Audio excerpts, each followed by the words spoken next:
মতো কিছু একদম সিম্পলভাবে কীভাবে দ্রুত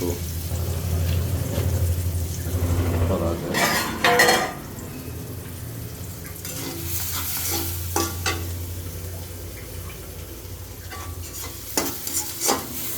কোনো সময় লাগবে না, কোনো ঝামেলা নেই, খুব দ্রুত করতে পারবেন এইভাবে। এখন এটা শেষ, একটু ভাজা শেষ হয়ে গেল। আমি এই যে ডিমটা দিয়ে দেবো।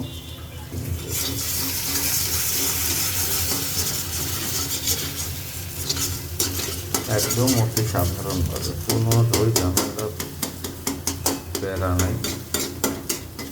এখন জাস্ট কিছু না, এই যে ভাতগুলো জাস্ট করে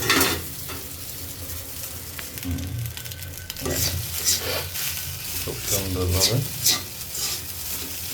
একটা তৈরি হয়ে গেছে। কিচ্ছু না, জাস্ট পেঁয়াজ, মরিচ, ডিম, লবণ, হলুদ। ভাতগুলো দেওয়ার পরে শেষ। এখন উঠিয়ে মজা করে খেতে হবে। এটা একেবারে শর্ট রেসিপি, পরে আপনাদের আরও দেখানো হবে অন্য কোনো পদ্ধতিতে ফ্রাইড রাইস কীভাবে কম খরচে দ্রুত মেক করা যায়। আল্লাহ হাফেজ।